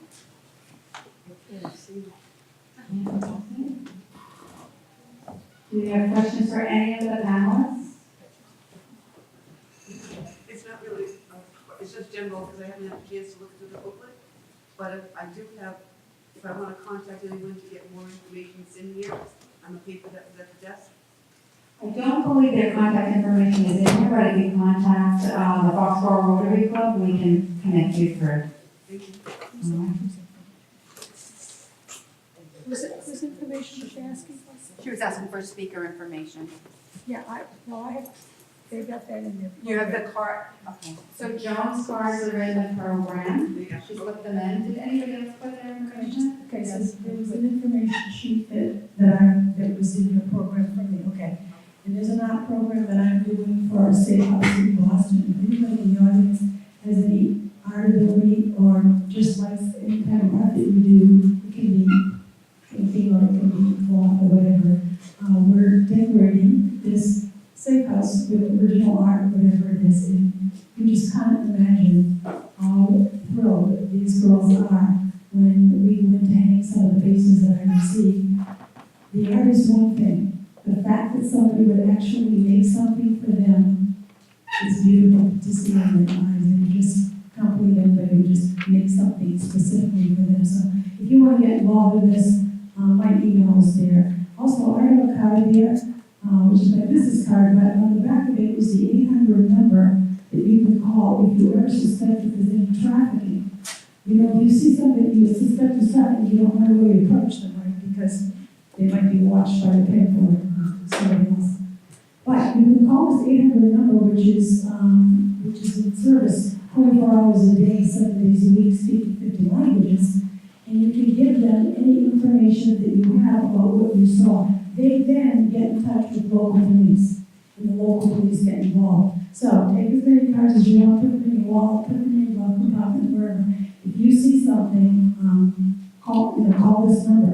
What some of us are doing now in terms of the massage parlors, if you suspect there's something going on there, take a look. First of all, walk in and see what you see. Look around, see what's going on. Because when you call this 888 number, they're going to ask you a lot of questions. You never have to give any personal information. They know that and they will push for it. But they will ask you a lot of questions. And if a number of you call from a certain area, they really get on your police. So it's a good idea to call them. But yeah, just give us information on it. Anyone else? I'm just wondering, is there somewhere we can see that video, Captain Downsboro, that you were trying to? See that? Yeah, it's called America's Daughters. I don't know if you can Google it. So, if you grab that. It's called America's Daughter. Daughters. Daughters. America's Daughters. I have a question, based on the idea that, so many youth are at risk, especially those in foster care and that sort of thing, do you know of any sort of relatively local mentoring programs or things that are in effect that we could look into? So My Life, My Choice covers all Worcester East, in Massachusetts. But also, like, in terms of prevention, we always, like, it makes me a little crazy that we are trying to, like, teach young women, how to not be exploited, right? When we look at, like, domestic violence, sexual violence, exploitation, we look at all of that as women's issues, right? But the reality is they're, like, men's issues that become women's issues. And so it would be great if we could teach young men to not be perpetrators, right? And so, like, I think really pushing for that kind of education in schools, I think, is so important, right? We need to stop teaching women to not be assaulted and teaching young girls to not how to protect themselves from assault, right? But My Life, My Choice does do mentoring and prevention education for high-risk populations east. It started to go Worcester, a little bit of Worcester West, but maybe not so much. Yeah. Okay. Unfortunately. We need them, but that's the only mentoring program for young people in our state too, so we need, more programs for young people. The other thing I'll just say about the juveniles this is what I say, like, when I'm talking to DCF and stuff, it's not like there's gonna be this whole separate line of exploited girls on your doorstep. The women and the girls, they're already in the systems. So it's not as though it's like, oh my God, all of a sudden, if we identify the girls that are being trafficked, it's gonna be a whole additional wave of kids that they have to deal with. They're already dealing with them. I would say that 98% of the kids that I've ever dealt with that have been trafficked have also been system involved. It's just connecting the dots going, oh geez, I never thought of that. I was dealing with her as a runaway or as a discipline issue or all the other issues that go along with the kids that end up in the systems.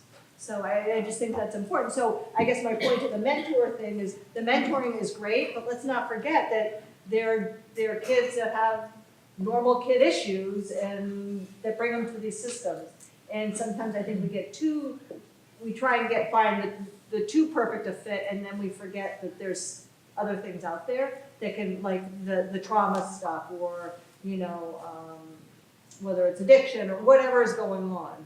Let's not forget those things that can help a lot. Does that make sense? I think, my point was too, just mentoring, just, In general? yeah, because then if they have like that one person, they're less likely to be vulnerable. So. No, but that'd be a great thing for you to start in your area. Yeah, I know, right? Yeah. Hi, I have a question for Captain Downsborough from up here. Yes. Are you familiar with the Body Works bill? Yes. Are you on that subcommittee? No. You're not? No, but I'm familiar with it only because I've done several Asian massage areas. And there was a big loophole. So what she's referring to is the Asian massage, they don't have to be licensed because they use the term body work as opposed to massage. And, right, that's it in a nutshell. Yes, but I don't know, I meet with Senator Feeney from this area, and he was saying that something like that should be passed because the police have a difficult time going in to do a sting if a business is not licensed or people working there are not licensed. Are you familiar with that, or would that be? I don't know what he's talking about, no. Yeah, I was just wondering. I'm familiar with the loophole around the licensure. And so the state has the board of licensing for like doctors and nurses and everyone, and massage. But when they advertise as Body Works, they're saying, we don't do massage, we do body work. Yeah, whatever that means. Yeah. Right, but that's how they've been able to bypass it. So the accountability through, and it's unfortunate, it's purely an administrative thing anyhow, but at least it's a foot in the door and you can get a little bit of information. So they get a fine, they go on their way, if they're not licensed. But. Well, the premise of that, I guess the bill is that it would help with the human trafficking, sex trafficking, and all of that on some area, I guess. Maybe on the administrative side. Okay. Yeah. Well, it's, I just have a quick question. Sure. First of all, thank you so much. Each of you touched my heart and in more ways than you can imagine.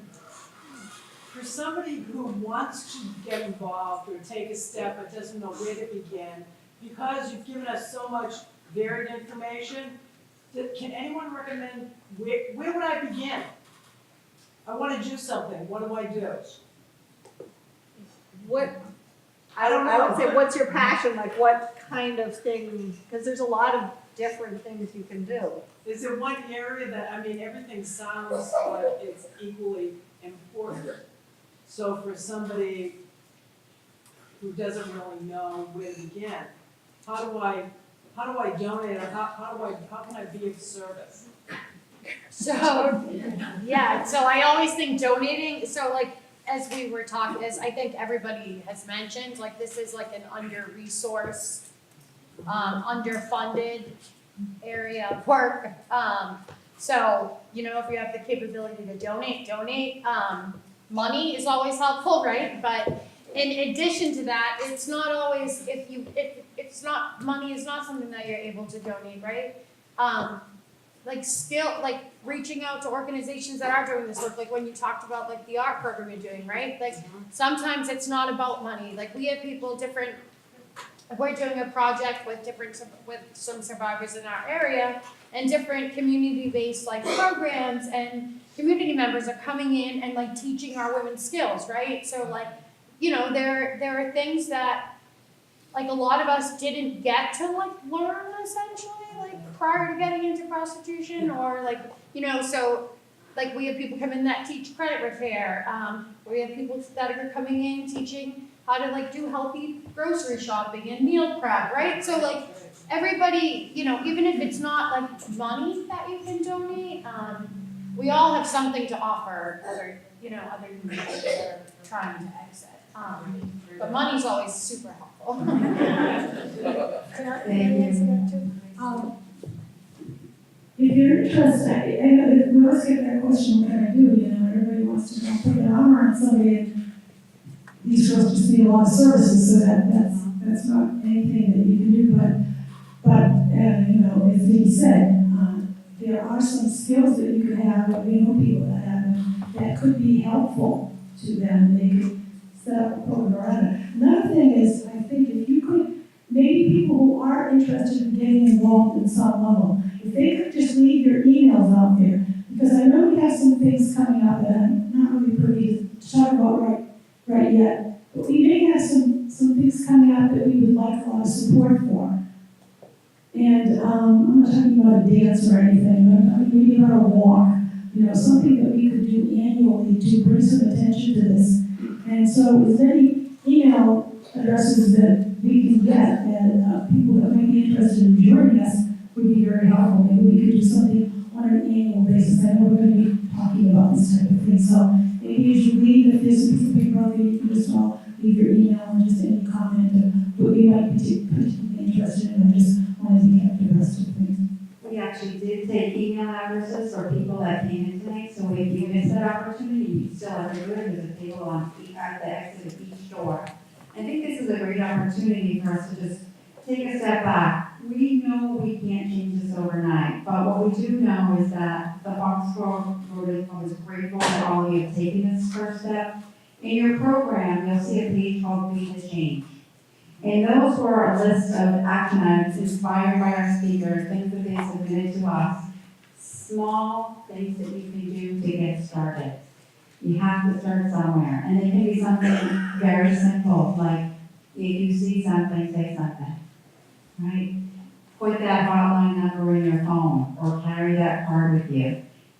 We've been working on this project for about a year, and it's amazing when you start to work on things, what your eyes are open to as you travel. To a rest stop, to a new city, all of those places. So that's a really great way to start. Last question? I think, I'm sorry. All right, two last questions. You mentioned the Nordic model. Why is that successful, and is the United States heading toward that, or? So it's successful because just human trafficking is just like any other basic business model, right? Like the supply decreases, right?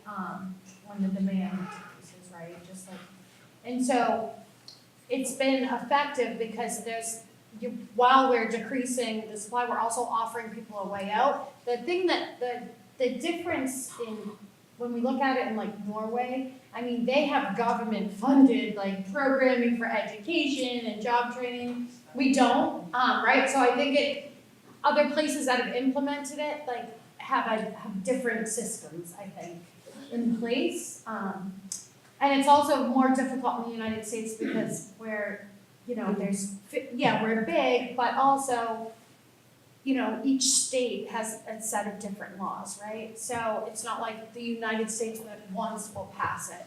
We're actually, if we like look all around us, it's kind of horrific. I mean, New York's moving to decriminalize, Rhode Island, like led by like the charge of the sex fire is like pushing to decriminalize. So it's actually kind of going the other way. So I think that's something else. Advocate against that, right? I mean, what happens when other countries legalize prostitution is trafficking increases, right? Violence against women increases. I think we have this idea that if we legalize it and like sanction it and regulate it, right, that it makes it safer when that is the farthest thing from the truth.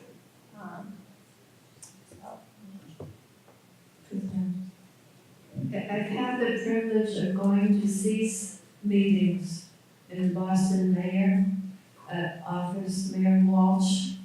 They're trying to do something about the Nordic model. They're going to have a symposium in September with ACT. It's an Irish organization, isn't it? We were talking about that, that something is being done. I mean, it's trying to be done. But there's a lot of opposition from them. They don't want it.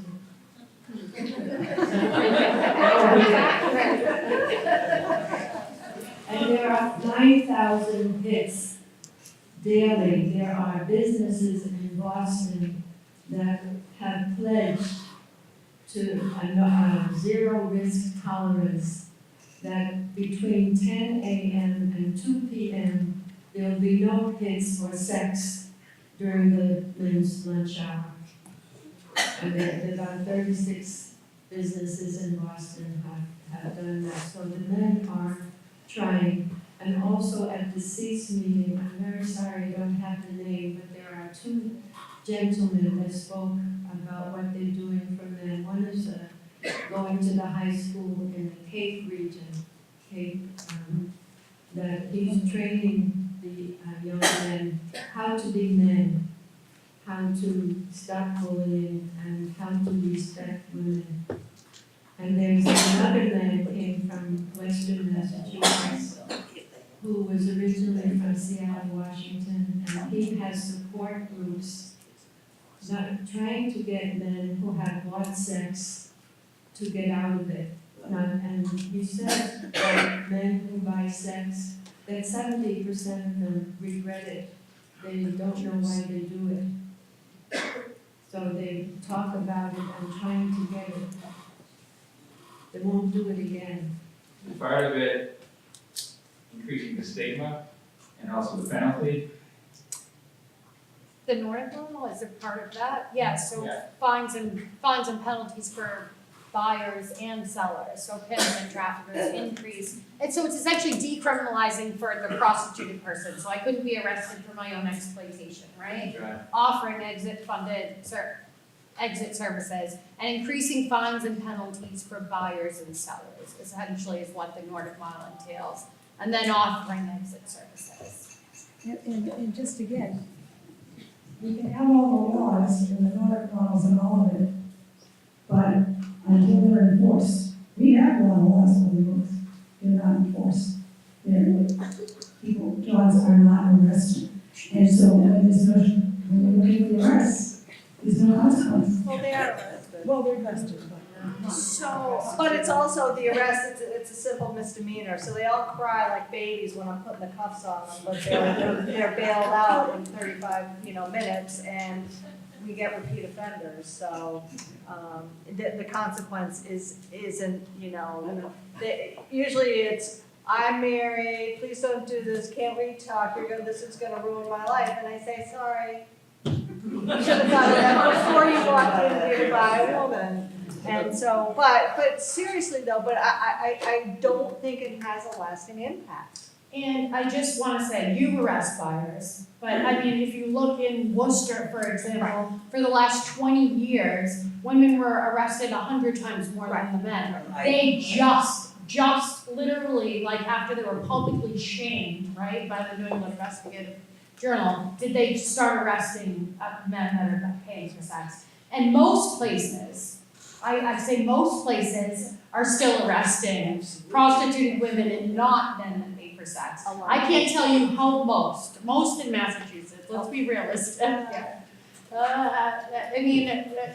Okay, well, yeah, I understand, but like, I'm just talking about, we work with women that are criminalized and arrested all the time. We have one John School now two that we've created in Massachusetts. So, I almost think the stigma itself, if I get caught and my name will be in a little paper, it's and that that doesn't even always take place either. I mean, they don't always publicize men's names that are arrested for committing sex. But they did for a long time with prostituted women. They still do. I don't disagree with you. That's a huge thing that needs to change. That's another thing that you can do if you want. When you read these articles in the paper and they're only talking about pimps and victims, everybody thinks that it's just pimps for, having sex with the victims. Nobody talks about the John.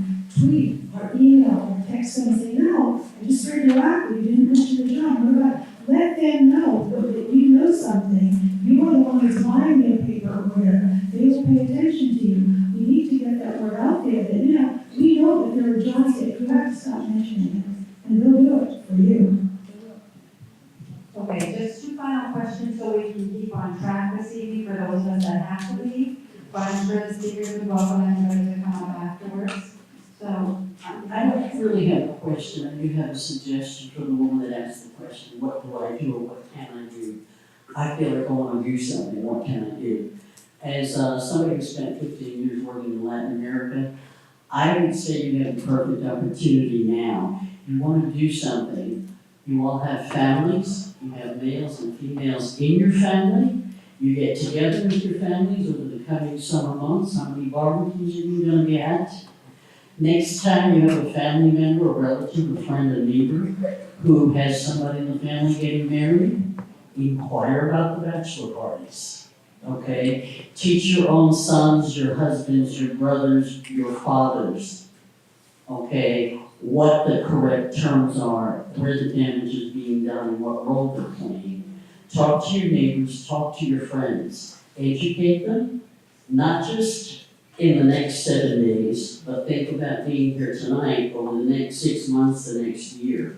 We're very fortunate, somebody mentioned, we have a very high profile case in our local papers, on the national news actually, with a local celebrity in terms of Robert Kraft. I agree, let's hope it stays in the news, and it probably will, at least over the next 6 months or so. Take advantage of that every time you hear somebody talking about it, and correct people with their interpretation of the whole issue. thank you very much.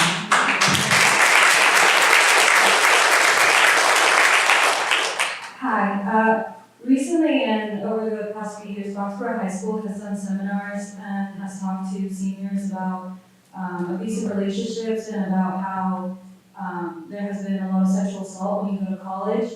Have you considered spreading and taking this to high schools and to spread it around so students begin to become more educated and therefore my generation, later generations can start spreading the word?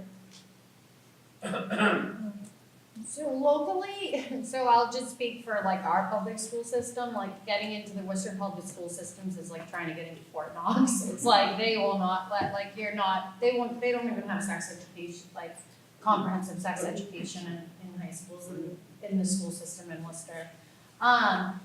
So we do a lot of work with after school programs and, things along those lines, honors clubs, National Honor Society, things like that. I think it is important. I think it does need to be talked about in the schools. And again, I like to see the model where we're teaching young men, about healthy relationships, consent. What does that look like? Like debunking like the myths of like this glamorized sex trade. I think we need to be talking with kids about that. I think it's also become really normalized. In schools even to be like trading sex for sneakers and weed. It's like it's crazy how like rampant it is and how normalized it's become, right? And I think education is really important. Getting into schools is a whole nother thing. Yeah. I've been able to speak at a few schools and colleges. The only way I get into a school is because somebody found out that it was on the art project and they asked the art teacher. So the art teacher asked me to come in and speak to some classes. And I was very surprised that individual teachers could just do this on their own. So I've done that and I've spoken to colleges. I'll tell you, I find my real home in college kids. Because you speak to college kids and they're going to go into law enforcement, they're going into services, they're going into law. And parents know, and they're interested in this. So I'm hoping that, 6 years from now, they're going to be entering professions where they already know something. But I also learn a lot from college kids about pornography and how rampant it is on college campuses, and how many girls are saying to guys now, "You're into pornography? We're not dating." And so it's almost like the women have to stop everything, and that might be a solution to, not a solution to pornography, but that might be something. Girls are getting wise now about, no, because it gets to be very, very aggressive sex, and you cannot watch and it starts as a habit, then it becomes an addiction, and it affects how you treat women, because women in pornography today are physically hurt, they're humiliated, they're degraded. It's bad stuff. And so the kids on college campuses talk about it like it's nothing, and it's just all over the place when I was in college. So I think maybe going stepping forward and saying, "Look, I'm not getting involved with you," might be the answer. But yeah, it's good. I'll tell you, I did speak to a group of superintendents in school, and they were very attentive, but I didn't find a lot of interest. And I sort of felt afterwards, and I don't blame them, that everybody goes to the school teachers to handle everything. Because why? Because they do such a good job of doing it. So we sort of think, well, let's bring this into the schools. And yes, I love to bring it into the school, but I sort of got the impression that they thought, we have enough. And I don't know, it's just my impression. All right, Sister Margaret, last comment, and then we're going to turn it back over to Jason and to Bill to close us out. I just wanted to say that UNICEF, if you Google UNICEF, there is a toolkit that maybe your teachers could get. They send it or you download it and have your teacher to do it.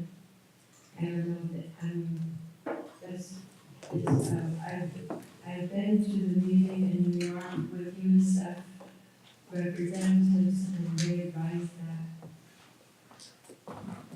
Thank you. Thank you, everyone. So I think we'll be around afterwards as well. People have additional questions and want to continue on the conversation. That was one of the whole goals for tonight, was to start a conversation about it and continue it, and for all of us to take it home with us and keep this momentum going. So with the Foxboro Rotary and Rotary Club in general, our motto is service above self, but for an event like this tonight, it takes more than that. So we want to thank Bill Pennant for being here tonight as our opening remarks. And we have a lot of special sponsors that also helped put this program on tonight. We have Tony McDonald from Remax Campos Homesteads here in Foxboro, Rotary Club of Mansfield. They were both our gold level sponsors. We also want to say thanks to our silver level sponsors, Faye Collin Group in Foxboro, Davis Financial, Dream Dinners, Quakey Crust Pies, Foxboro Dental Associates, the Foxboro YMCA, the Mansfield YMCA, Guaranteed Rate, Homestead Senior Care, Northeast Signature Properties, Vivian Nelson with Remax in Foxboro, Staples, David Moses with Cedar Financial, Worthy Village, and the Foxboro Rotary Club. So like I said, thanks to Bill, thanks to the Maryland Bond Art Performing Center for having us here tonight, Foxboro Cable Access, our speakers, also the Foxboro High School students, the graphic arts class put together all of our artwork that you have tonight, so they donated their time, and we thank them along with their teacher, Kelly, our chair, and the Foxboro Rotarians. So thank you all for coming tonight, and here's Bill with final comments.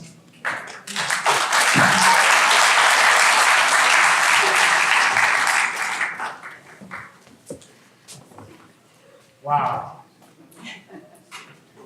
On behalf of Rotary, I would like to thank our speakers this evening for all of you and your thoughtful responses and participation. We are hopeful that with the action items presented to you this evening in your program, each of you will do your part to make the world a better place for all. If you would like to know more about Rotary and want to take a more active role in this and other important matters affecting our community, please feel free to see Jason Roxanne, or any other of the Rotarians in this room. And additionally, if you'd like to contribute to Rotary's continuing efforts to fight human trafficking, there are donation boxes out front. Again, thank you.